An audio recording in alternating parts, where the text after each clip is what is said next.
Okay guys, we're going to be making a critter crawl. This is a critter crawl mold from Luracraft. 2 cavity, I think it was $10. Made from RVC silicone. Open pour mold. We're going to be doing that. It'll be coming out here soon. Hand pour on top of that. We're going to be using 6 ounces of plastic. And I'm going to do some MF green pumpkin.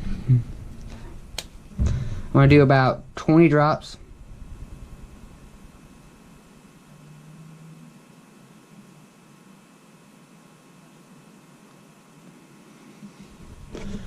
Drops right there. Clean off my nozzle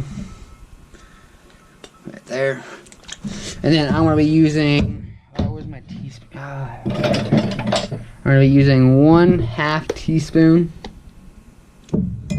of 0.5 glitter. I'm gonna stir that in.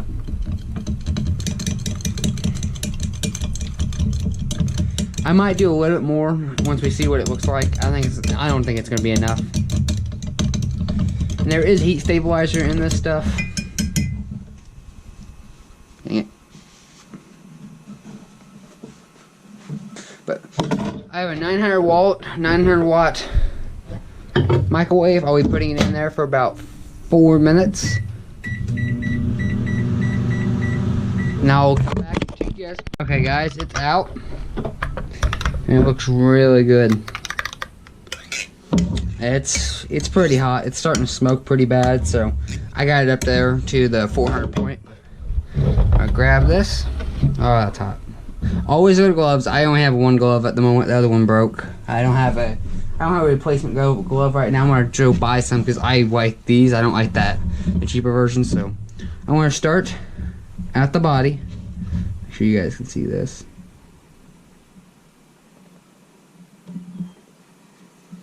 I'll fill in the body. I'll do that for both real quick. And I will over pour these a little bit. I will go through and cut them. Now I'm gonna do this with the point. You guys are gonna have issues seeing, I think. Fill in the body.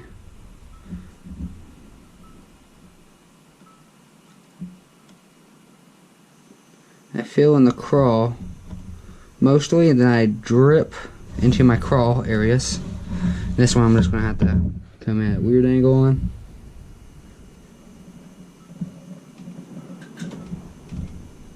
Also, on hand pouring, you want the plastic pretty darn hot. So you want it to be able to flow. Now these little appendages, I always screw up, so I just overfill both of them. They come through with a razor later. I'll show a video of that later.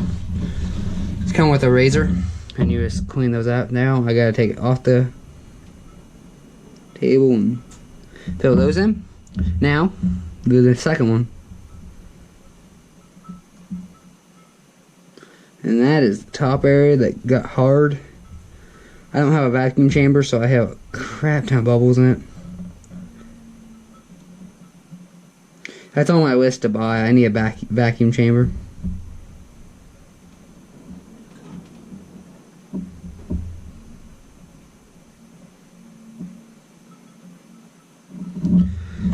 And there they are. There's two. Oh, this one needs filled up a little bit more because when it heats, when it shrinks, it'll shrink down. But that top, what I do with some of these, because that one's horrible. Take a knife and set up too much. Never mind. That one. I'll have to fix that one now. But normally when you have them to the point where you just set them up, you can run a knife across them while it's still warm, like this, and it will make them flat. That one's screwed up now, so I'm going to pull out the stuff I screwed up on it, and I'm going to try to re-pour it.